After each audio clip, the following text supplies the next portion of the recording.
Hello everybody and welcome back to my channel. So I am back in Tirana. I've been in Albania now for about a week and a half, maybe even close to 2 weeks now. I thought I would just do a little bit of my recap from what my last vlog showed you up until now.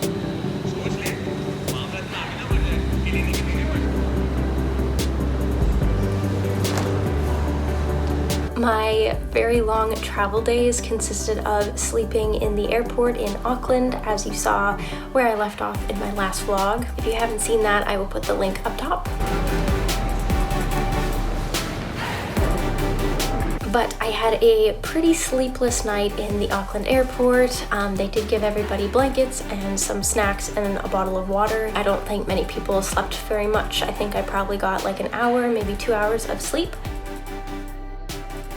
And then the next morning I woke up and I was able to check into my flight. So I got my boarding pass in the airport and all the flights on Tuesday. Again, recapping here because there was Cyclone Gabrielle in Auckland hitting New Zealand. I wasn't sure if I was going to be able to fly out of Auckland on Tuesday, but my flight was only delayed by about an hour and a half and I was able to leave on time. After I passed security and I was officially in like the departures area of the airport, the kindest man that was working in the airport, going around and checking to see how people were doing and seeing what flights they were on, if they needed any help, and he came up to me and asked if I was going on a particular flight, and I said no.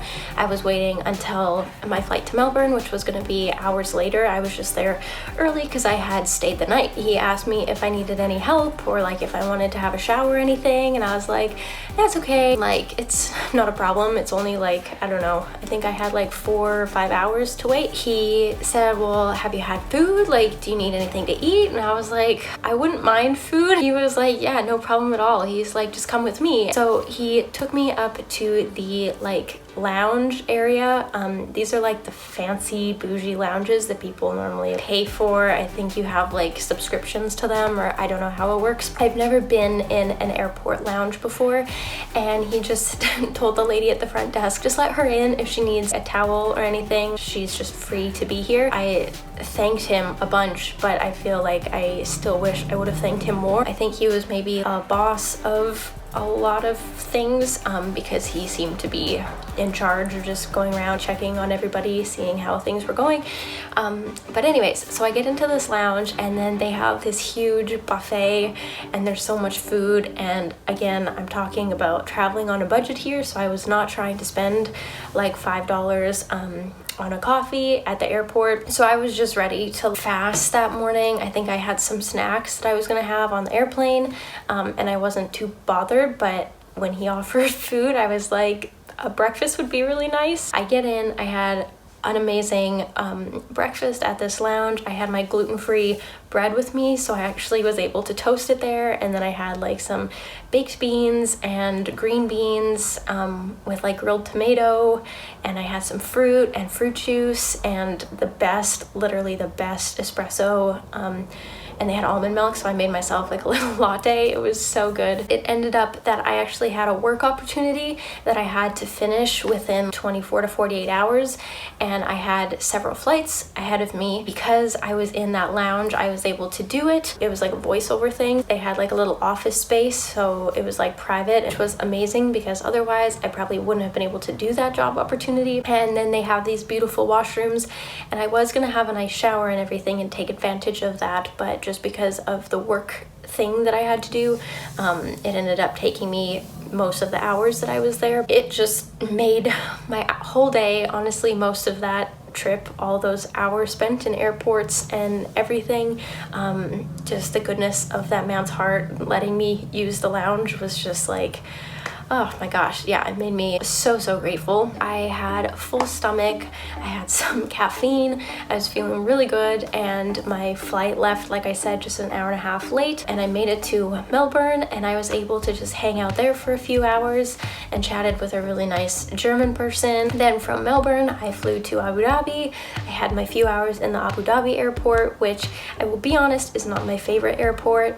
It's always really busy, even at 2 in the morning, which is when I was once there, and they don't have like a lot of chargers that are super accessible. Ones that I could find weren't working. And then from Abu Dhabi, I got to London. I honestly didn't have the worst flights, like they were about 14 hours and then 9 hours, but I was able to sleep for like a good chunk of them. And then once I was in London, I had to travel from London Heathrow to London Luton or Luton, I don't know how you say it, but I met an amazingly nice woman on the tube in London.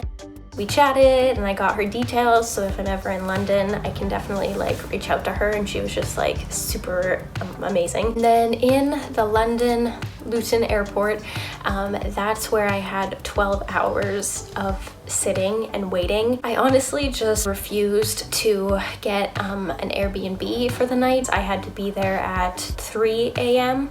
at the airport anyways for my check-in, and I felt like getting to an Airbnb and only being able to sleep for like maybe 4 hours just wasn't worth it. I wanted to save the money too, so I hung out at the airport after all those hours of traveling and having all my bags with me. I didn't really want to like tour around London or hang out in London for too long, so I just went straight to the airport. They have these like Pret, I think, or Preet cafes, so I was able to get some decent food, a little bit of, I think I had a matcha latte. That was probably one of the longest parts of the trip because I was so close to getting back to Albania, but yet I still had like half a day where I had to just like sit and wait. So I used Wi-Fi, I charged my phone, I had some food, and I waited.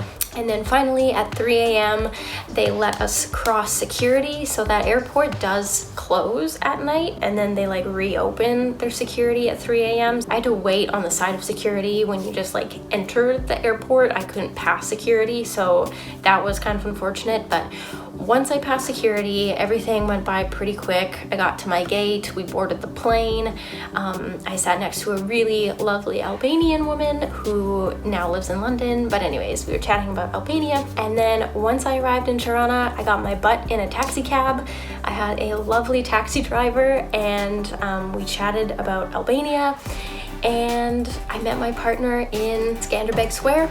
And then the rest has just kind of been hanging out, getting used to the city again, and sleep. And I think the first night I ended up sleeping for about 15 hours, and then definitely like 11 hour sleeps after that. Since I've been back in Tirana, I've kind of been falling back into my routine of going on walks in the park with my partner, getting lots of espressos and fresh pressed juices. I'm trying to focus on more work stuff again, and yeah, keeping in touch with my friend and just chatting with her, even with our time and our day difference, just checking in to see how she and baby are doing. Unfortunately, about 3 or 4 days ago, I came down with a cold, so I don't know if you can still hear it, but I'm a little bit congested. First day, I felt a little blah, and then the second day, I woke up and I don't know if it was a migraine or what, but I could not handle light at all. Pretty much stayed in bed the entire day. I just slept. I was like dizzy and did not feel great, so I didn't really do anything. And then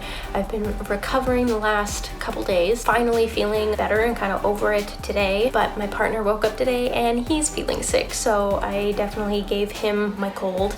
We went out and we got juices, green juices, and got some sun on our face. The weather since being back has been like beautiful and sunny, and this Airbnb that we're in is like south facing, so we get sun all day long, which is amazing. And we have this awesome balcony that we get like direct sun on.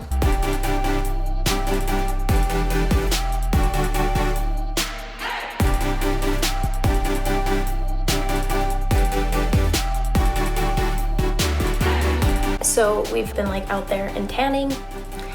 All in all, I am happy. I am glad to be back. That's gonna be my quick video for today. Anyways, I hope you all enjoyed. Please don't forget to comment, rate, and subscribe, and I will see you in my next video. Bye guys.